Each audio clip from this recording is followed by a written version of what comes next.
ችግር ውስጥ ብትሆኑ፣ ውድቀት ውስጥ ብትሆኑ፣ ስኬት ማጣት ውስጥ ብትሆኑ፣ ሰው ቤት ብትሆኑ፣ በሥራ ማጣት ውስጥ ብትሆኑ፣ ሰው ሀገርም ብትሆኑ ኤክስፔክት የምታረጉት ነገር ነው አሁን ማተር የሚያደርገው። ዴስቲኒያችሁን የሚጠቀልለው፣ ፍጻሜያችሁን የሚጠቀልለው እናንተ የምትኖሩበት ሲቹዌሽን አይደለም።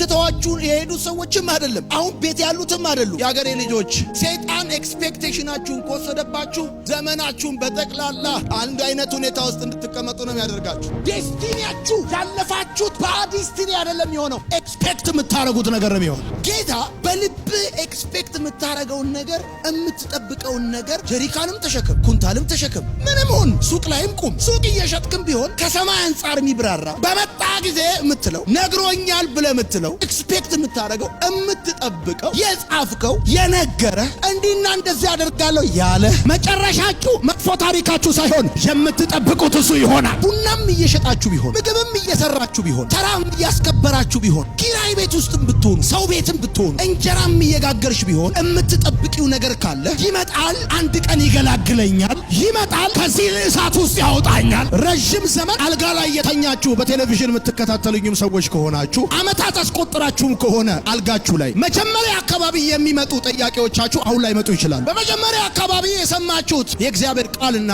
ትንቢትም አልሆነም ሊሆን ይችላል። አሁንም ግን በልባችሁ ይሄንን ኤክስፔክቴሽን ማቋረጥ የለባችሁ። መቼና እንዴት እንደሚመጣ በሰሜን ስትጠብቁት እሱ በደቡብ፣ በሰማይ ስትጠብቁት በየብስ፣ በባህር ስትጠብቁት እሱ በምድር ይመጣል። በምን አይነት ሁኔታ ውስጥ የትኛው ጊዜ ላይ እንደሚመጣ ነው እንጂ ማታቁት፣ መምጣቱ ግን እርግጥ ነው ይላችኋል ጌታ።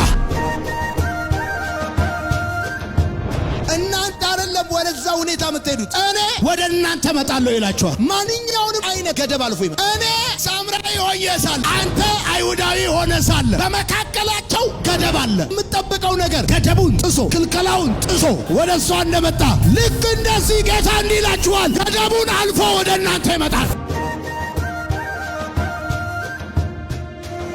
ማርሴል ቴሌቪዥን ወንጌል ይለውጣል።